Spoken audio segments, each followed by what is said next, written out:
Start, Scale, Exit, Repeat Serial Entrepreneur Club here on Startup Club. And we're so happy to be able to be here today. Actually, Colin and I are at an EO conference, which is part of the book launch, Start, Scale, Exit, Repeat, here in Tampa, Florida. We've been presenting. He actually did an amazing presentation about actually start, scale, take money off the table.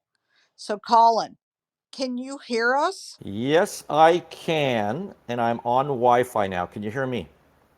Like 100 times better. Oh my gosh. So I was actually just, when I opened the show, I was talking about how this isn't a typical podcast. This is a live show that we do every Friday on Clubhouse. And sometimes it gets a little buggy. Sometimes we have some issues with the app. So just I said just bear with us, but I don't know if that message got through or not, but it is a live show. And it's a live studio audience that if you want to come on stage, you can actually join us on stage.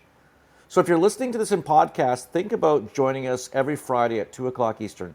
Today, we're talking about scaling your business and building a moat. Two very important concepts.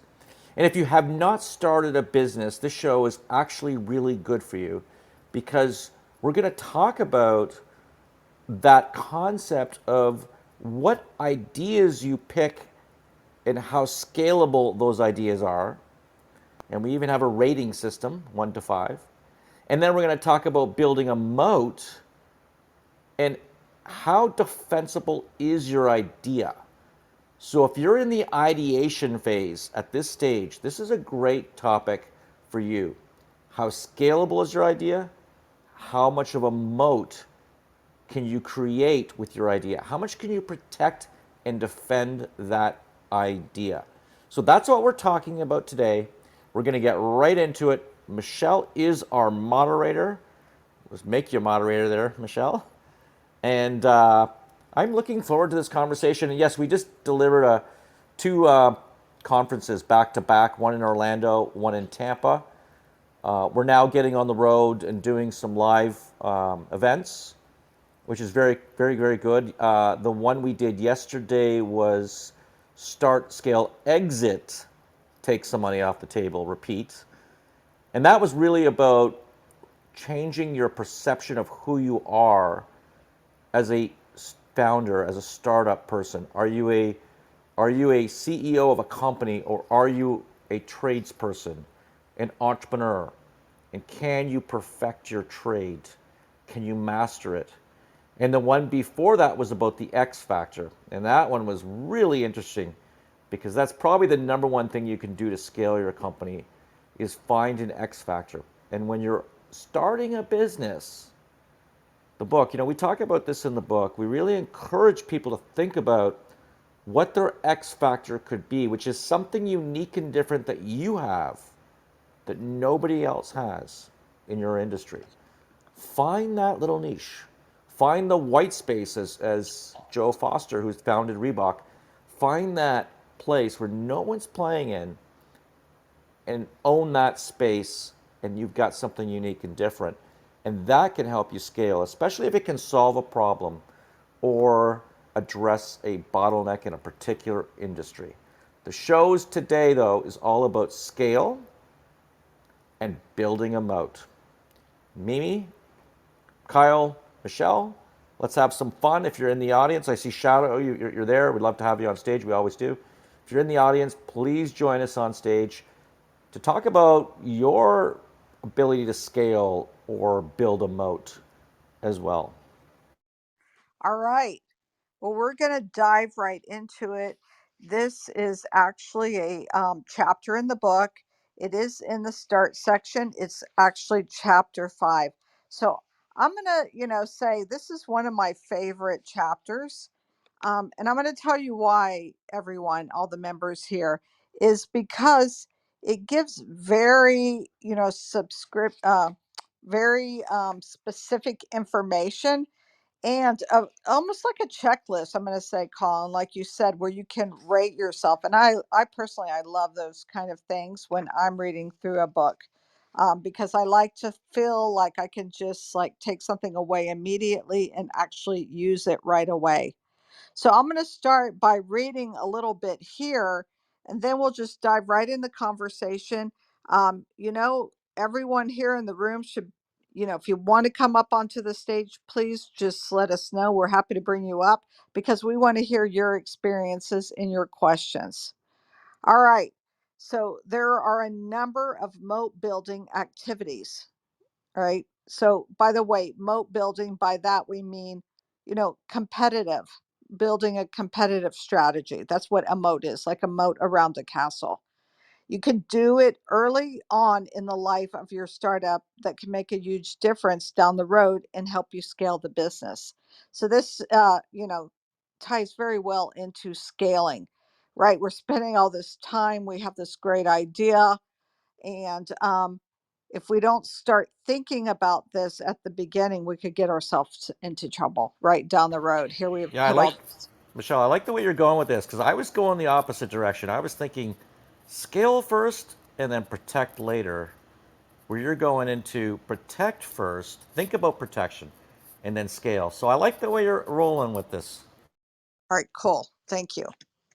All right. So you may come up with ideas that are not immediately defensible, but you can still launch them and build moats around them after the fact. Okay. So Colin just commented on that. So we're going to talk about how you do it before, during, and after starting, right? Because, things change, especially in today's environment with technology. So he says that's exactly what we did with Paul.com. We were far from being the first in the dog bed space, but acquiring the domain name was an example of a moat we're building to create to protect the brand. So, in fact, every entrepreneur should factor the price of a strong domain name into their marketing funds. So, I'm just going to skip little bit ahead of here. A very practical moat, for example, is to pursue patents, trademarks, and copyrights. All right, so of course there's many different ways, right? I think we all know this.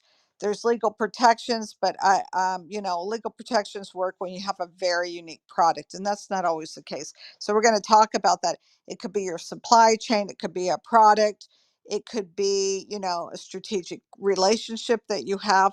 There are a lot of different ways to do that. But here is one quote I want to take. Perhaps you can scale your idea, but can you defend it long enough to allow you to scale it? So I think that is a great question for us to talk about as we start this conversation is how do you, maybe your idea is not completely unique, right, Colin? Maybe it's an evolution of something that might be novel. There are a lot of different ways to build your moat, but let's just talk about that a little bit first. And then I want to get into this five defensibility rating scale that you have developed in the book. And it also is very synonymous with different stages of a startup. So, Colin, so I'm a startup. Maybe I don't have something unique, right? In this case, we were talking about dog beds. Like, how do you go about building that defensibility, that moat? Like, does it have to be something that's big, like game changing, like Chat GTP, or could it be something little and incremental? Like, what are your thoughts? All right, so first of all, even before you start your business, you want to begin to think about the defensibility of that business, okay? So your idea itself, we can actually pick and choose ideas to launch a startup that are scalable and that also are defensible. Okay? We're going to talk about scale second because Michelle sort of set the direction here, but we'll focus on the moat right now. If your idea itself is unique and different, and it's not, there's no ability even for large companies to copy it, then you have a natural moat built in. And you're probably saying, well, that's not possible. There's no, how can you ever do that?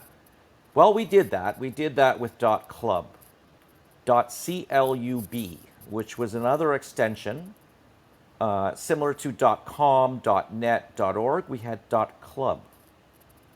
And Amazon and Google both registered for a number of TLDs. I believe one registered for .team and one registered for .group.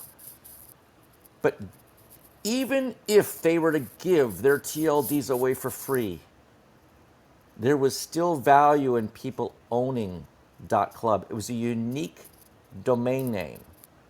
We're not going to call it a monopoly, but we will call it more of an oligopoly, where you have this something unique and different, and you can actually grow that business without anyone taking it from you. Yes, there could be some who they promote .team or .group or something else unique and different, but you still got .club. There still is only one .club. If you own wine.club, that's one domain name, and there are no one else owns wine.club. So you can begin to think about your idea and building a moat. Does it have a natural moat? I look forward for new spaces. We're getting into the 2020s, which we're seeing quite clearly a paradigm shift with AI, and the opportunities are huge. So how can we build products or services that have an embedded moat in them?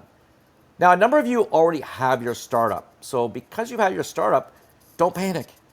There's techniques you can use to build that moat. Michelle just brought up one, which is the domain name, the branding. Right now, 95% of our business comes from paw.com. People know us as a brand. Yes, we're expanding on Amazon, but the reality is most of our business is through paw.com. And because of that, we have a little bit of a moat. Yes, we compete with Wayfair, we compete with Costco, we compete with Petco, although a lot of those most of those are distributors of our products, ironically. But yet, we have this brand, and if somebody knows paw.com and they go to paw.com, type it in, they can see that we have the best collection of unique products for dogs and for homeowners who want design forward products. We invented the memory foam pup rug. We invented the waterproof blanket protector. We invented the memory foam car seat for your dog. Excuse me, I have been talking for 3 days straight in conferences. It's 4 days now, I think. I think I'm losing my voice. So we've invented these products, and not only that, we applied for utility patents and design patents for these products. So that's the most obvious way to create a moat is file for your trademark, file for your copyright, file for your patents. You don't have to file your patents immediately if you just want the US protection. You can do it up to a year following the launch of a product. So you can actually get the product out there and see if it's successful and then invest your money in filing that patent. When I always talk about legal advice, I recommend you do connect with your lawyer to ensure that you get the correct legal advice. But one of the techniques we use, sometimes we did one utility patent where we got global patent rights. We thought it was going to be such a hit, and it was a hit product. So we actually filed for that patent, and we got that one. As long as you file before the launch of the product, you can get global patent rights. So that's one way. Branding, legal. That's two ways actually, right? Branding, legal. Third, and this is pretty cool, distribution. If you have all the distribution in the marketplace, even if someone tries to copy you, you can distribute the product much faster and quicker. And trust me, when a distributor like Wayfair or QVC, who distribute our products, they've already got our products. And if you come in, they're not going to kick out their existing vendor to have a copycat vendor, deliver their products to their market. They want the tried and true, the tested. Even on Amazon, I called this one the king of the hill.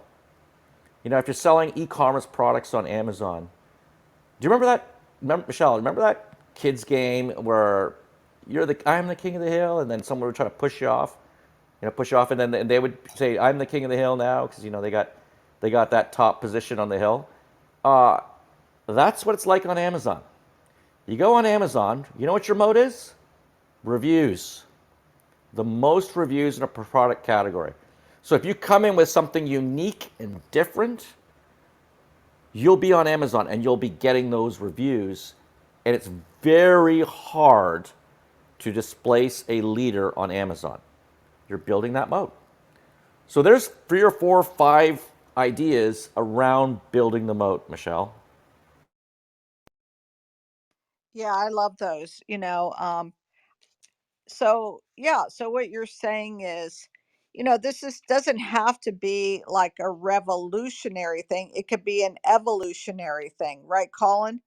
Um, your example with paw.com is a really good example of that. Of course, there's like millions of dog beds in our example use case here, but yet this company was able to, pivot, listen, and kind of meet a need, right? You're meeting a need and you're pivoting. And I think we find these ideas. I know we talked a lot in the past podcasts about ideas are everywhere.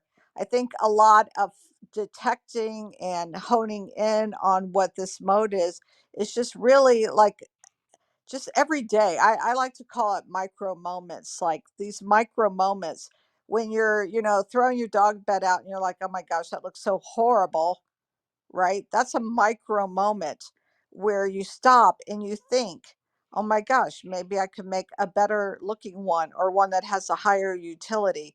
And those little simple things are things that build a moat. Yeah, I'm just going through the book right now. And one that I forgot was build a moat through exclusivity and laser focus. Okay, so we have a company launching probably next week. It's called Pensilla. And this is a company, it's run actually by my nephew. And the incubator, the startup club, we invested in this company. He's actually created AI, it's an AI platform for e commerce companies. And it replaces the marketing staff. So it becomes your AI marketing staff for your company. But it's exclusive to e commerce companies.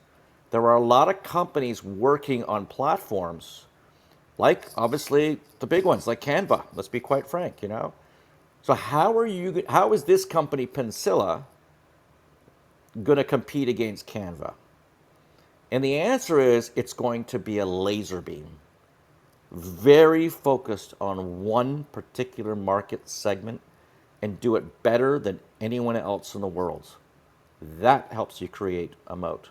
And that's something you should think about as well. You don't necessarily need to be, and I always get this analogy wrong. It's sort of like there's the book, The Blue Ocean, Michelle. Maybe you can explain that because I think that's relevant for this topic. Yeah, so that's an amazing book that I'm sure many people have heard. But the blue ocean strategy is basically the whole concept is that you don't want to be in the red ocean. The red ocean means that you're where the sharks are attacking you and it's bloody. It's bloody competitive. It's just a horrible scenario. You're competing on price, you're driving prices down. Just everything becomes, let's just say, commoditized. So the idea is you kind of map it out and you figure out where there's blue ocean. Colin also refers to it as the white space, really looking at the competitive landscape in terms of what people want and what your offering should be so you can play in an area. Oftentimes it's the niche, right? Something specific that you can really excel in and that it's not massively overpopulated with competitors. So you're really strategically looking where there's a need in the market and where you can serve it without millions of, others competing against, so that you can super excel and even grow your market from there. Yeah, and then so and you talked about earlier, Michelle, the defensibility rating. So in the book, start, scale, exit, repeat. For I know a few people are coming in later here in the room, but for the book, start, scale, exit, repeat, we talk about many different concepts, and one of them is all about how do you create a moat for your startup, and we actually come up with sort of a rating system. And I think this is useful mentally if you're just coming up with the idea, because when I opened, I talked about could you have a natural moat, a moat that exists within a company or an idea that as you continue to expand it, it actually can be defensible because it's got a natural moat. Just the topography of the castle is designed in such a way that it's very hard for someone to attack that castle. And I use the example of .club, which was a very unique and different domain extension as opposed to a .com, .net, .org. So here's sort of how we broke it down. So I have defensibility rating 1 to 5, and we have a nice chart in the book. 1, I don't have any ways to build a moat. You're in trouble.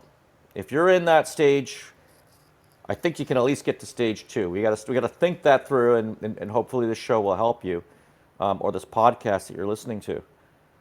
2, I have an idea of how to build a moat, but haven't taken any actions yet. So you're starting to get there. Number 3, I know an idea of how to build a moat, and I have taken at least one action. So I've patented my product. Okay, that's my first action. That's done. Number 4, I have multiple ways to protect my idea. Example, received a patent, exclusive distribution agreements, etc. So now I'm getting branding up, I'm getting distribution up. Number 5, I have an ironclad moat with supporting defenses in place. Example, owning multiple patents, distribution agreements, and dominating search engine results or dominating Amazon. I'm leader in the pack. I'm king of the hill of Amazon. I have the most ratings, and it's hard for someone to take me down. Now let me talk about this one about dominating search results. This is owning the first page. You own the very front page of Google. We know from statistics, by the way, that if you're on the second or third page, you're like in the decimals, okay? If you're on the first page of Google, that's consuming 98% of all the traffic. So it's better to be on the first page of Google in more of a long tail fashion. So it's called long tail, where let's say we do run a school, my wife and I, in Fort Lauderdale. So if we try to say Montessori School, Florida, or Montessori School, then Google's not going to pick up on that. We're not going to get the front page of Montessori School. If we add a geo to it by saying Montessori Fort Lauderdale, or even another word like the word best, I tend to like to add that word into the title tags. If we do that, then we can dominate on the front page of Google. I had a company I set up, a real estate business. It was rentals, and I couldn't get rentals Fort Lauderdale.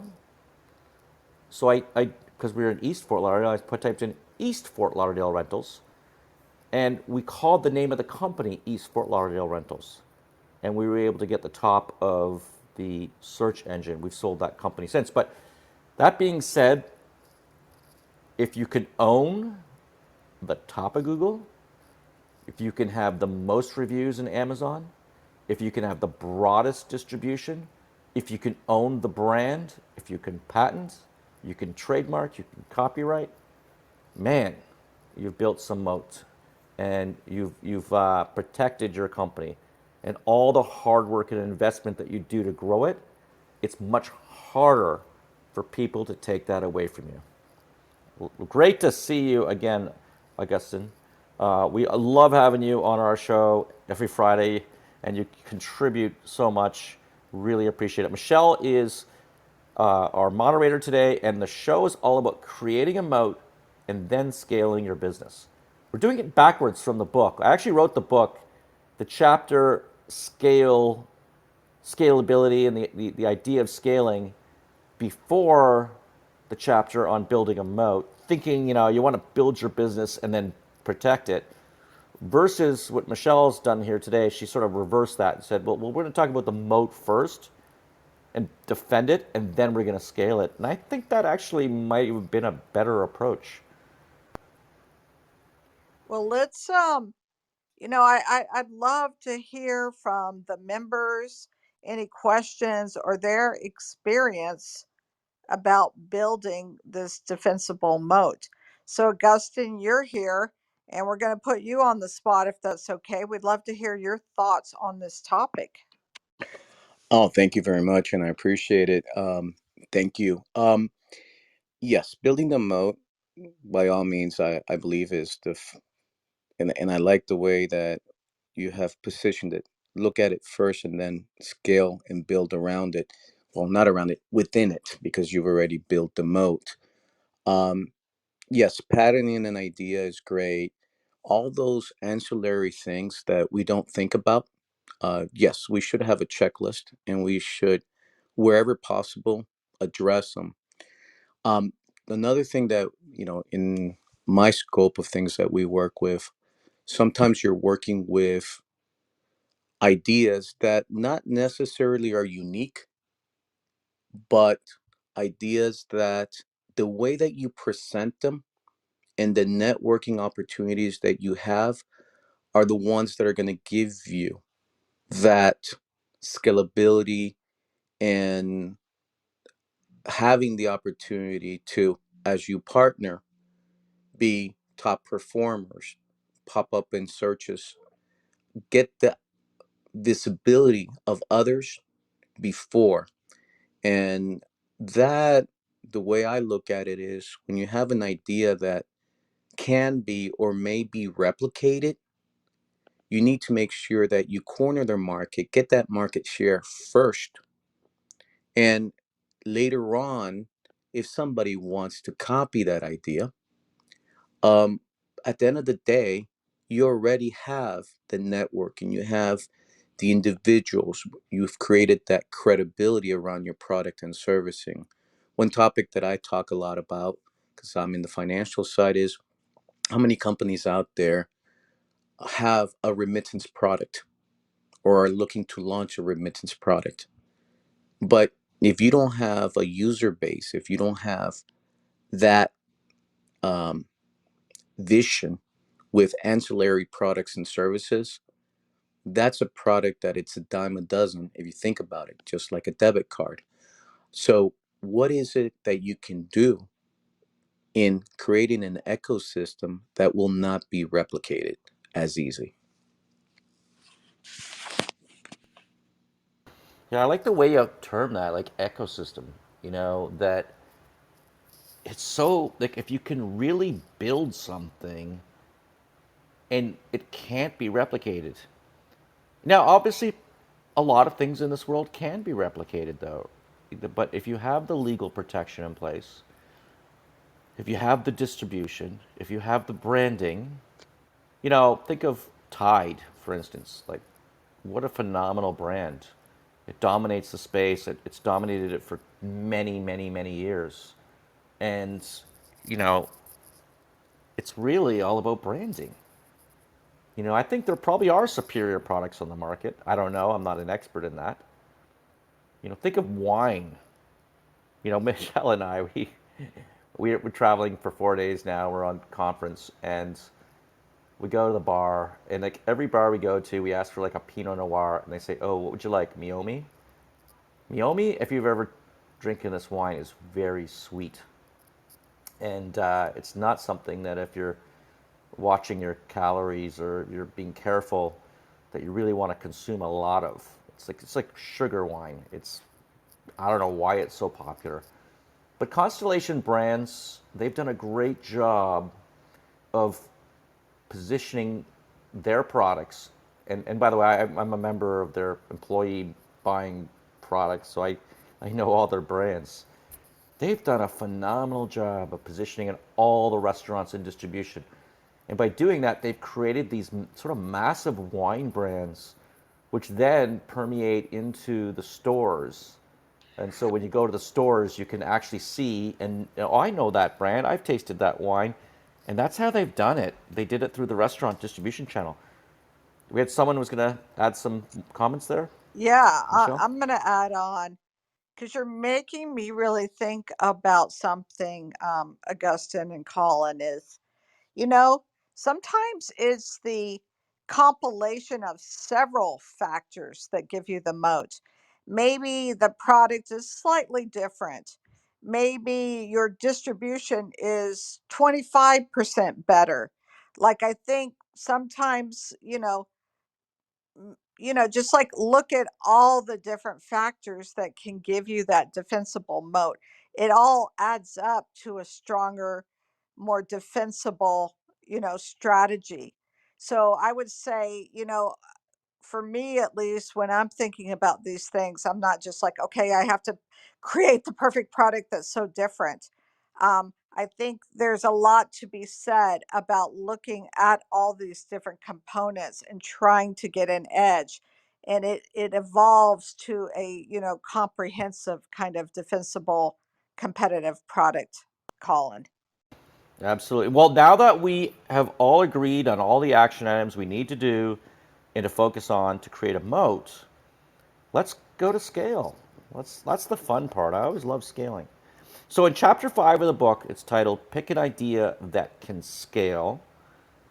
And by the way, this is just around the ideation process we're focused on right now. We actually have the second section of the book, the largest section of the book, start, scale, exit, repeat, is on scale. And I'm here to tell you that scaling a business is simply about implementing systems to scale. 99% of small businesses remain small businesses in the United States. But if you choose to scale your business, you can scale it. Some businesses are more difficult than others. I will admit to that. You know, my wife and I, we own a school in Fort Lauderdale, a Montessori school. It's actually the highest rated. We get the highest reviews on greatschools.org. It's a great school. And we hit 110 students a few years back, and my wife and I were like, what can we do? It's really my wife's school, and there's another lady who runs it as well with my wife. And we said, well, what can we do to get that 111th student?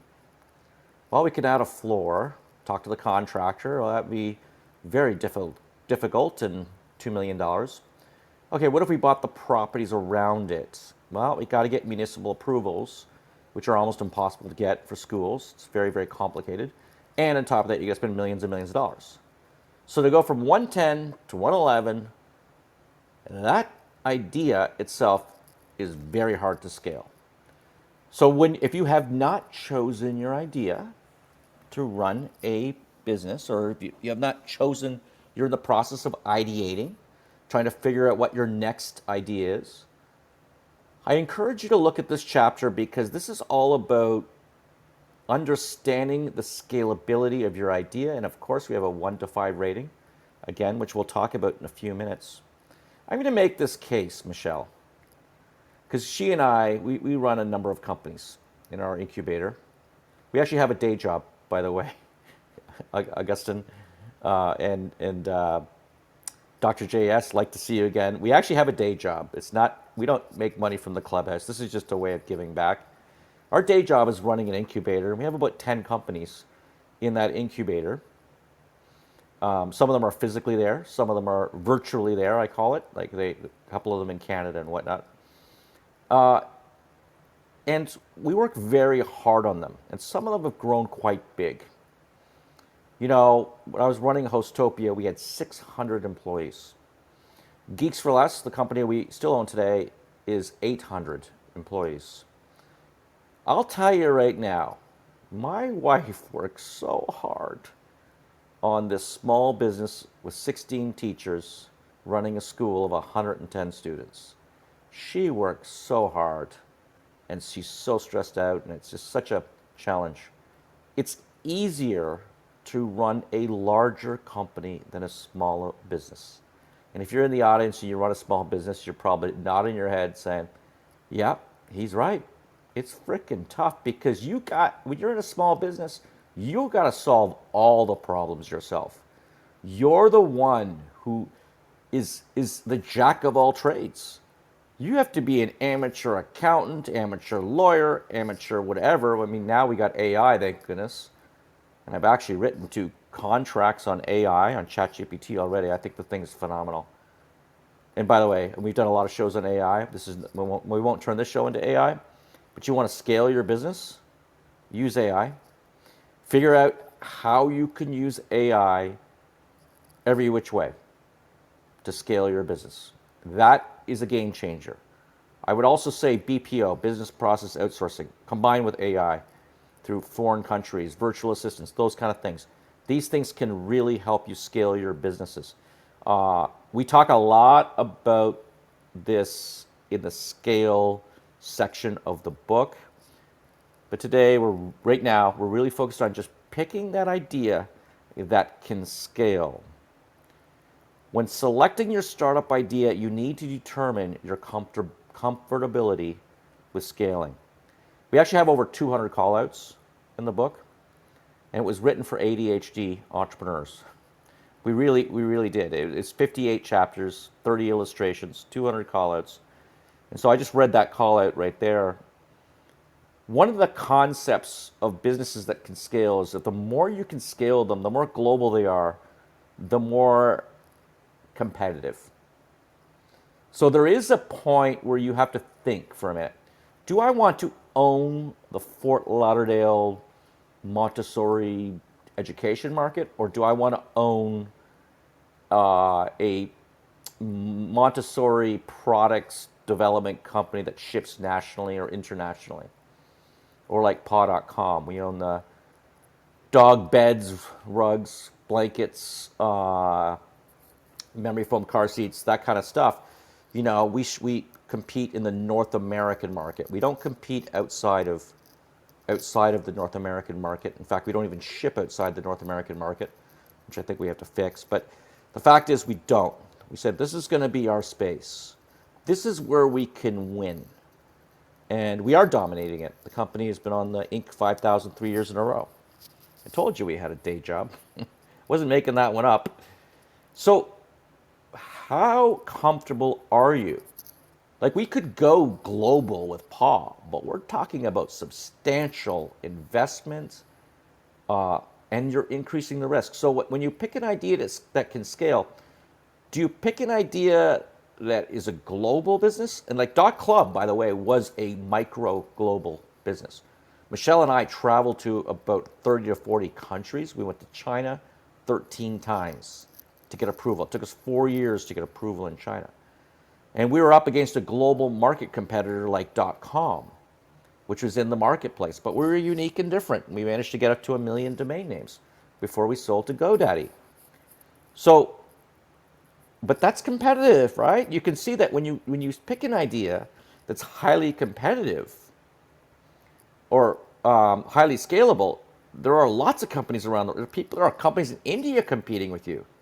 There are companies in Ukraine and Europe and Canada and all over the world. It's a competition. So you want to think about how comfortable you are with that. And especially if you get into a digital platform or anything like that, I mean, you are in a global marketplace and it is ruthless. So be careful with that.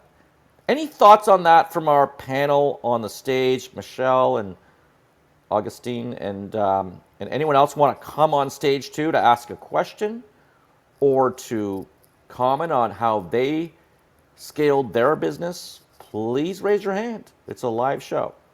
Start with you, Michelle. Yeah, I think, you know, I would say too, I would encourage people, like, don't wait for the perfect idea or what you think is, so unique in the market. This is something that I personally have always had an issue with myself in my brain. Like, I'll come up with an idea and just be okay. I could almost like talk myself out of it immediately because I'm like, oh, somebody else is already doing it. And I'm sure, a lot of people here have that kind of reaction to themselves. It's a bit of analysis paralysis. I think what we're trying to tell everyone here is it's not just about the product has to be so different and it's the first time ever. There are a lot of ways to be competitive without that. So, Augustine, what are your thoughts on that? Well, it is very competitive. It's a dog eat, eat doggy world out there. Um, Scaling, and part of the process that we go out and we look at our target audience allows us to get a general idea, of course, knowing what our competition is doing. But when you go out there to launch your product, one of the things that we focus on is different segment groups and deploying certain features and functionalities based on your target audience. Obviously, you've done a little bit of surveying and understanding what are the needs. But in that process, you continue to develop your idea. Developing your idea brings in new products, new features, new functionalities. But what I'm saying here, it's a never-ending story. If you want to stay in a growth potential. Now, when do you want to stop? Do you want to stop? I looked at what Colin had mentioned about the Montessori. The effort to build for one more can translate to okay, that one build out will basically put my product in a new tier where I'm going to be now servicing maybe 200 more. So the cost associated to that in that new tier, it's the effort that you have to put into it anyway. The question is, are you ready to do that or not? Because of all the potential new items that you have to incorporate in the process. And at the end, is it cost effective? Is my return on investment going to be there? But in every item that you do, one of the things that we like to focus on in the different um, um, ventures that I'm involved with right now is scalability. How do we position this? And sometimes, depending on the product, we may focus on the first 500 customers, then 1,500, then 5,000. That's the scale that we normally just look at it initially. And there we gauge it as we move forward. So hopefully, I've given some insights to the question you've asked. Yeah, and I think that in today's market, we have a unique problem. So if we do want to spend $2 million, we could probably add an extra 100 students. But our unique problem, which is not unique, I'm sorry, it's everyone has this problem, is interest rates. To get a commercial loan, yesterday I had a loan. We thought we were going to get it at 7.9%. I got a call from the bank yesterday. They're moving it to 8.6.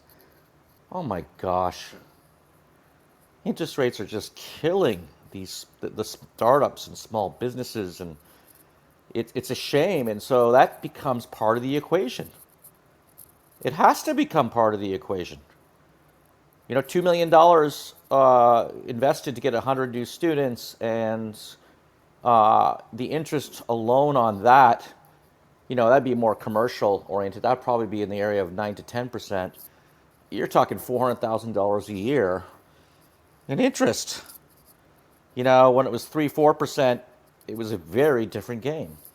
So that's something to think about as well. It's like how do we scale our businesses in a high interest rate environment? And I know a lot of entrepreneurs here are in the real estate business. We're one of our businesses in real estate as well. And that's why last night I just got the call literally at 7:30 at night about this loan that they had to raise the rate to 8.6% from 7.9, and it was like, yeah, but we agreed at 7.9 only 30 days ago.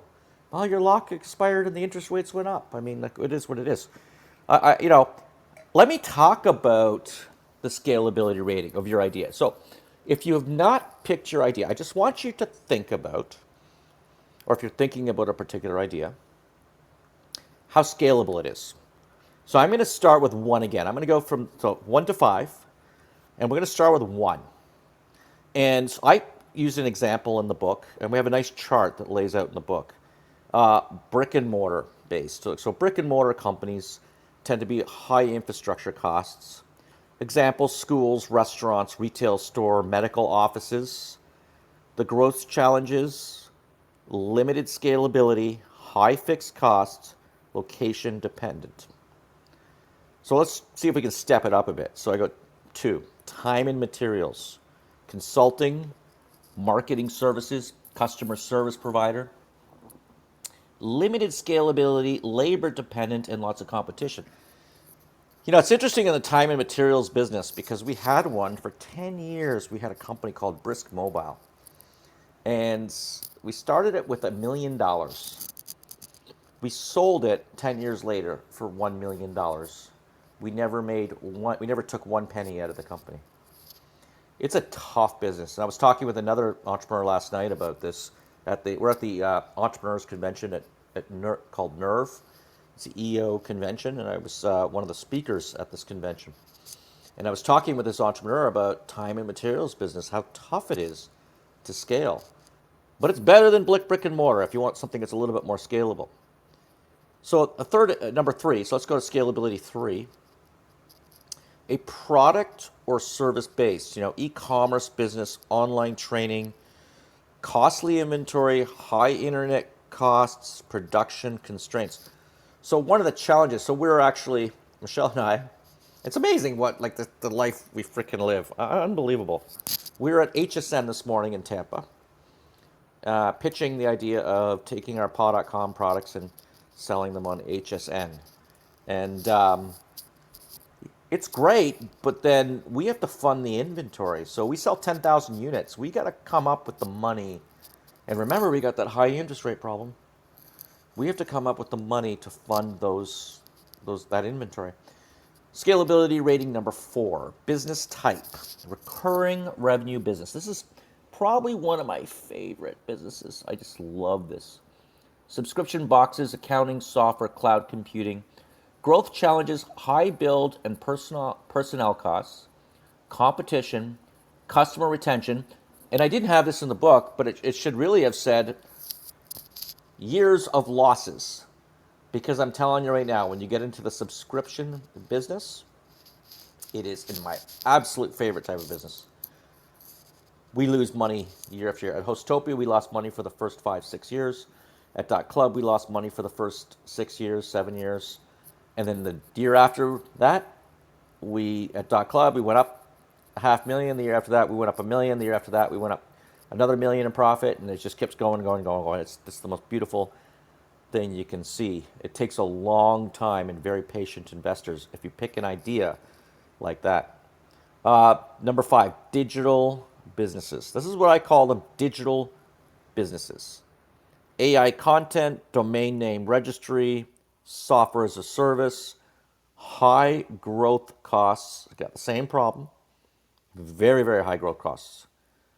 Here's where it gets interesting. High growth costs requires lots of distribution, market saturation, and global competition. You're in a global marketplace. It is a fierce environment, which, if you go back to the moat, if you can remember when I said focus, if your idea can focus like a laser beam, if you can own a particular market or niche or something small enough that you can be the best in the world at creating that moat, then when you do compete globally, you are in a great position. And I think probably we had 2 companies, we have many companies, sorry, but 2 that we sold off recently. One was Hostopia, which was a web hosting and email platform sold to telecoms. We dominated that space and we owned it. And it was a global marketplace that we actually won. And if you read the book, we talk about how we won in a global marketplace. We won primarily, I believe the number one thing was finding our X factor. Don't want to go into that in this show. We've had different shows about that. We'll have another show about the X factor. But it's basically something unique and different that you have that nobody else has. Okay? Then the other business was .club, and in that particular business, we had unlimited inventory. You would give us $10 through GoDaddy. You buy a domain name, you give us $10, and we give you a name. Now, don't get me wrong, it's not cheap to be able to get your own TLD, especially if it's a good one like .club. We raised $12 million to launch that business. So it's not necessarily cheap. But when you get those digital businesses, oh my gosh, the recurring revenue, those kind of businesses, they can be absolutely amazing and very scalable. Any thoughts on this rating or any other things we might have missed that you might want to add on, Michelle or Augustine?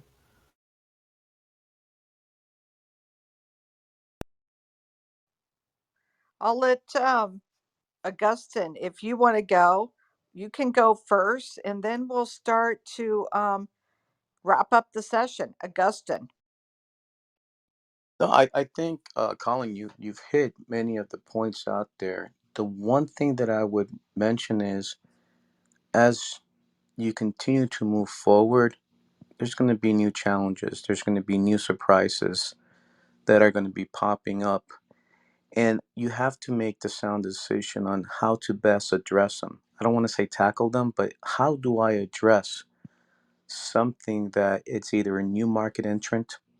Um, is it something that is going to set me back? Does the competitor have a better offer that I do because they just launched a new product and feature? And marketing is very important. And I think that that's one item that once individuals do um, position their product, they slack because they don't want to invest their dollars. And you tend to lose oversight because that's the first thing to cut back when you have to start cutting expenses. So I just would caution, you know, you have to have a plan and you have to have ongoing revenue to continue to support and maintain the business. Well, thank you for that. I totally agree. And in the book, we talk about in the start phase a 4 sticky note business plan. I think it's very important to try to have a plan. I mean, we literally, I do this with at NSU and FAU, and we do these cohorts, and they're absolutely free, by the way. And we write a business plan in 30 minutes. And why sticky notes? Because they're sticky. Put them up there and you focus on it. You know, one thing about the many entrepreneurs, a lot of us have ADHD, and it's sort of sometimes very hard to focus. But you put 4 sticky notes, and there's four headings for each one on the story, the people, the money, and the systems. And it's really about locking those things in. We go to in detail in the book. You know, scale is a section of our book as well. On page 143, this is the intro to this section. I hate startups. Period. Space. New line. Believe me, as a serial entrepreneur, I know that sounds ridiculous. For me, that the startup phase is a necessary evil so I can get to my favorite part of the process, scaling. The reason I hate startups is that they grow very slowly. Remember the flywheel effect described by Jim Collins in his book, Good to Great? At the beginning, it's difficult to turn that flywheel, and anyone who has launched a startup can attest to how slow things can be in the early days. Scaling, on the other hand, is where it gets fun. And so that's what I'm going to leave everybody with on this particular show. We have not touched scaling at all. really, it is a huge part of the book, and there are so many methods you can do to scale your story, your people, the money, and the systems. And we go in all of it. We touch all of it. You know, this book, 30 years as a serial entrepreneur, 10 years writing a book, 2 years, and Mimi knows this. Mimi's been doing the blogs on Startup Club. If you haven't checked them out, like we have all the episodes on Startup.club, and she does blogs. She writes the blogs for them as well. But 2 years with a group of 6 people interviewing 200 interviews with about 50 that actually made the final cut for the book. We have experts, authors, and serial entrepreneurs who we talk about in this book. And we interviewed people like Vern Harnish, who wrote Scaling Up. We interviewed him twice. John Mullins, he's actually in the customer funded chapter. He wrote Customer Funded Startup. We interviewed Joe Foster, who founded Reebok. He's 88 years old, and he's actually coming to my book signing. If you are in South Florida, next Tuesday at 6 p.m. to 7 p.m., we are doing a book signing for the book at the Fort Lauderdale branch of Barnes & Noble. And Joe Foster, who I've become good friends with over the last 2 years, as we've worked together on multiple projects, including I gave him, I wrote a chapter for his book. It's called The Golden Nuggets. And he's coming to the event. That's this Tuesday. This Tuesday, if you're listening to podcasts, you probably missed it. But you can't. But you know, if you miss these, we have these events all the time. I've got new signings and speeches that I'll be doing all over the United States and Canada. I'm really trying to focus on North America right now, based on what I talked about earlier. I mean, I just can't stretch it out too much, right? And but if you want to know about that, you can go to startup.club and sign up to our email list. We have 4 or 5 or 6 authors and experts coming on over the next 6 shows, and you're not going to know who they are unless you sign up to that email list, Startup Club. We announce the authors. We're now starting to do videos as well, short 30-second video tips through that mailing list once a week that you're going to get. That's just totally information to help you with your startup. We do that on LinkedIn as well. I can see our community. We're very new, by the way, outside of Clubhouse. But I can see our community on Instagram, LinkedIn, even Facebook, Twitter, and TikTok is starting to grow. We're Startup Club _HQ is the name of our club. You can join all of those. And if you did love the book, if you got the book, pay it forward, and please, we would love a review. That makes all the difference. You know, we talked about reviews earlier, right? Augustin, thank you. I know you got the book. You talked about it. Last thing I will say, this app is a little funky, okay? It is hard to sometimes find us. If you liked the talk that we gave today, we do this every Friday at 2 o'clock Eastern. And if you are so inclined, and I'm going to do this to you, Augustin, you can click on Augustin's face. You can click on notification settings, and I already did that. You're already on. So, and you can do always, sometimes, and never, ever. Click on Michelle's face. Click on Augustin's. Click on Colin's. If you like what you're hearing, what will happen is if you're on the app, then it will let you know that we're here. So that, because I noticed a lot of people came in the room, but they came in the room almost a half hour after we'd already tackled a lot of great content, like building the moat. Please click on our faces and click on the 3 dots on the right hand corner and click on always. That'll make certain that you're informed when we start the room. By the way, I have followed as many people I can in the audience because again, this app's wonky. And I've added back Tony's son there. Thank you for following me.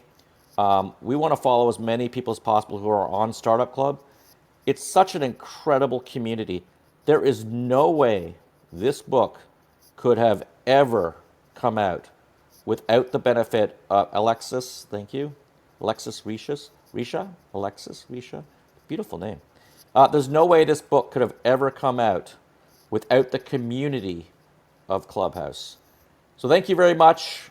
We shall see you next week on Serial Entrepreneur Secrets Revealed.